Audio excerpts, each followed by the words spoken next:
السلام عليكم ورحمة الله وبركاته أصحابي ومتابعين القناة، أهلا وسهلا بكم. أستأذنكم يا شباب في البداية نعمل لايك للفيديو ونعمل اشتراك للقناة ونصلي على الرسول محمد صلى الله عليه وسلم، واشتراككم في القناة شرف لنا.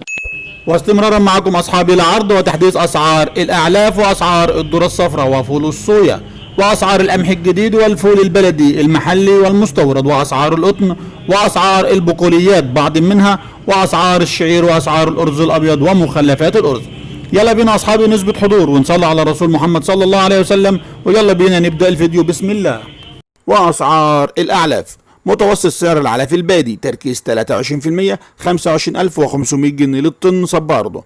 متوسط سعر العلف النامي تركيز 21% 25300 جنيه للطن صب عرضه. متوسط سعر العلف الناهي تركيز 19% 25150 جنيه للطن صب عرضه. متوسط سعر العلف البادي النامي 24250 جنيه للطن صب عرضه. متوسط سعر العلف البياض 21000 جنيه للطن. استاذنكم اصحابي لايك للفيديو والاشتراك في القناة وتفعيل زر الجرس على الجميع.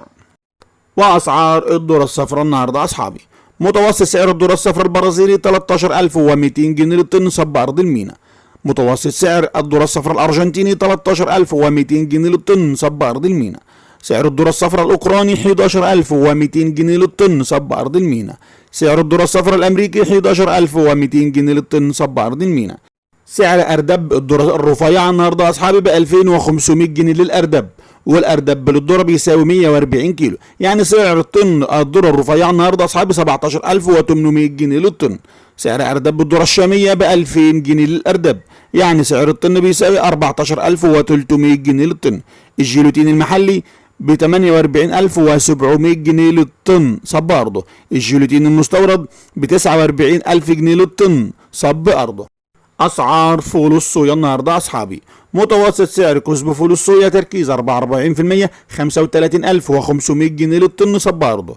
متوسط سعر كسب فول الصويا تركيز 46% 36500 جنيه للطن صب عرضه. بذرة فول الصويا المستوردة ب 40300 جنيه للطن صب عرضه. كسب العباد 36% ب 28000 جنيه للطن صب عرضه. الردة الناعمة النهارده اصحابي: الردة الناعمة البران المحلي ب 11500 جنيه للطن عند التجار والموزعين. الردة النخالة الخشنة ب 11700 جنيه للطن. حمل تبن القمح ب 2500 جنيه، والحمل للقمح بيساوي 250 كيلو، يعني الكيلو التبن بجنيه. سرس الارز النهارده اصحابي ب 2700 جنيه للطن من ارض المضرب. اسعار القمح النهارده اصحابي: القمح درجة 23 ونص 1500 جنيه للأردب. الأردب للقمح 150 جنيه. القمح درجة 23 4475 جنيه للأردب. القمح درجة 22 1450 جنيه للأردب. القمح بجميع درجاته أصحابي متوسط السعر من 1450 ل 1500 جنيه للأردب.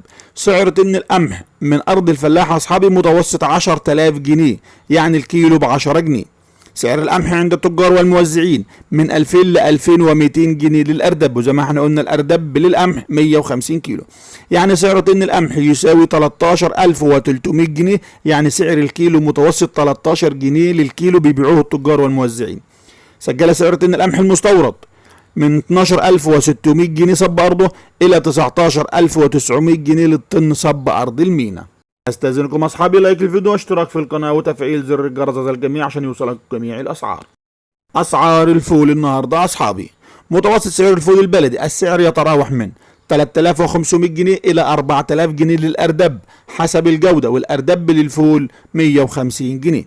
متوسط سعر طن الفول البلدي من 27300 جنيه الى 27500 جنيه للطن صب أرضه. متوسط سعر طن الفول المستورد السعر يتراوح من 22000 جنيه إلى 24500 جنيه للطن صب أرض المينا.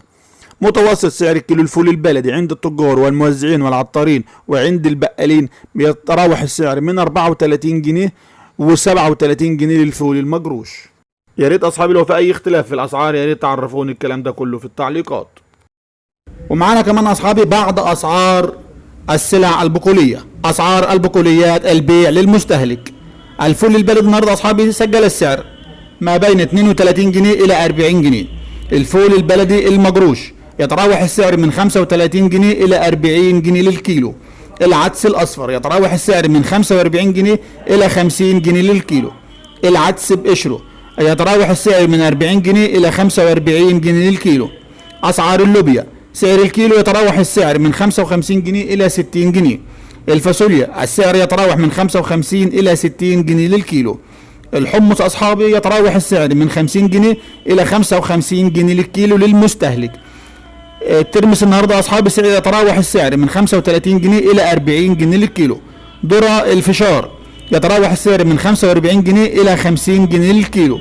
السمسم الأبيض يتراوح السعر من 130 جنيه إلى 140 جنيه للكيلو. السمسم الأحمر يتراوح السعر من 145 جنيه إلى 150 جنيه.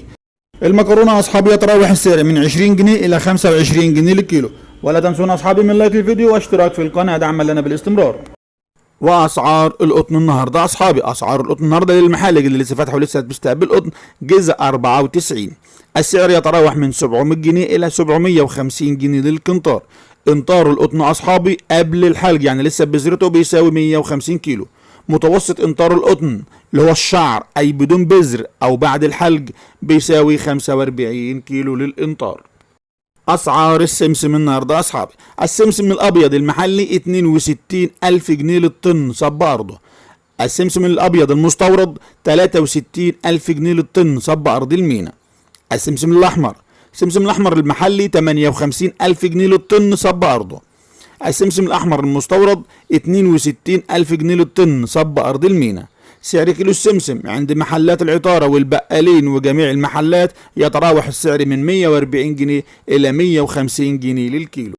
أسعار الأرز الشعير والأرز الأبيض ومخلفات الأرز، السرسة المطحونة والكونة وكسر الأرز. اليوم الثلاثاء 6/6/2023. سجل أرز الشعير الحبة العريضة السعر يتراوح من 18,000 جنيه إلى 18,300 جنيه للطن وصال المضارب. سجل أرز الشعير الحبة الرفيعة السعر يتراوح من 17,400 جنيه إلى 17,700 جنيه للطن وصال المضارب. الأرز الأبيض، سجل الأرز الأبيض الحبة العريضة أعلى جودة زيت وبخار وسوليتكس وشكارة كمبيوتر السعر يتراوح من 26,500 جنيه إلى 26,800 جنيه للطن من أرض المضرب. سجل الأرز الأبيض الحبة الرفيعة أعلى جودة زيت وبخار وسوليتكس وشكارة كمبيوتر السعر يتراوح من 25,900 جنيه إلى 26,200 جنيه للطن من أرض المضرب. السرسة المطحونة السعر يتراوح من 2,300 جنيه إلى 2,500 جنيه للطن من أرض المضرب. كسر الأرز الناعم السعر يتراوح من 17,700 جنيه إلى 18,000 جنيه للطن من أرض المضرب. سعر الكونة السعر يتراوح من 14,000 جنيه إلى 14,300 جنيه للطن من أرض المضرب. سعر شكارة الرز أصحابي اللي هي 25 كيلو اللي هي الرز العريض اللي هي للأكل بتعمل من 700 جنيه إلى 750 جنيه للشكارة 25 كيلو مش 24 كيلو يعني متوسط سعر الكيلو 30 جنيه. سعر الأرز العريض في الأسواق بيتباع من 25 جنيه إلى 27 جنيه للكيلو. استاذنكم اصحابي في نهايه الفيديو عمل اعجاب للفيديو واعجابات كتير للفيديو اصحابي عشان خاطر يود الفيديو يرفع لفوق والناس كلها تستفاد من الاسعار، وعمل اشتراك في القناه دعما لنا بالاستمرار ومشاركه الفيديو لاصحابك. ولا تنسوا اصحابي ذكر الله لا اله الا الله والصلاه والسلام على حبيبنا محمد رسول الله صلى الله عليك يا حبيبي يا رسول الله صلاه دائمه طيبه مباركه باقيه الى يوم الدين. والسلام عليكم ورحمه الله وبركاته.